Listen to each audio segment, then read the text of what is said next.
I was talking with an attorney the other day, and he told me that one of his clients was very concerned about his wife excluding him from the will. So he had a great idea. The attorney's client had a great idea to say, hey, I think that we should have a joint will where we have two people with one will together so that nobody can change this without the other one's permission. Now, I can't speak to that relationship's dynamics, but I can speak to the joint will part, and it is a bad idea, and I will explain why. If you have any questions on this or anything else, you can find me at my website, www.legionlawpllc.com. Schedule a free consultation on the Contact Us page. So with that, we talk about joint wills. What are joint wills? They are technically not even a will. It's actually a contract, which is different than a will. A will is not a contract. A will is simply stating, this is what I want to have happen after I pass away. This is who's in charge. This is where stuff goes. A contract, on the other hand, or a joint will, is going to say, hey, I promise to keep my stuff. I'm going to split up my stuff after I pass away. I promise to you, this is how I will split everything up. And you promise to me, this is how you're going to split everything up.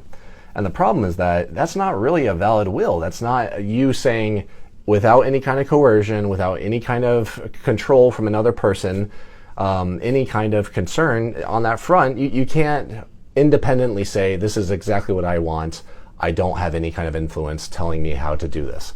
And that's really, really important for a will, because if you have coercion, if you have a situation where someone feels like they have to do something, then you could break up that will and say it's invalid.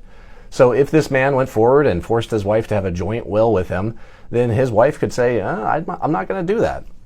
And if she breaks that will, if she decides to go off and write a separate will, and that will says everything goes to my daughter, for instance, instead of the husband, then the husband really has no ability to stop that from happening. He can sue his wife's estate to try to say, hey, you breached a contract, you violated these terms, now here's the money that you owe me, but he can't stop the disposition of the wife's property to the daughter.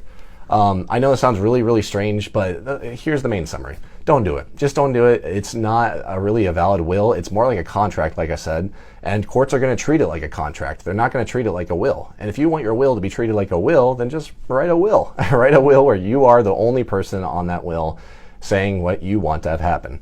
That's really it. And so if you hear anybody say, I want to do a joint will, or I have a joint will with my wife, we're saving paper, we're trying to save on attorney's fees, just simply don't do it, because it is not an actual will. So that's bad news. So with that, if you have any other questions on joint wills or any other concerns that might pop up, feel free to email me directly, Derek, D-E-R-E-K, at legionlawpllc.com, or go to my website, www.legionlawpllc.com. Go to the Contact Us page and schedule a free consultation over the phone.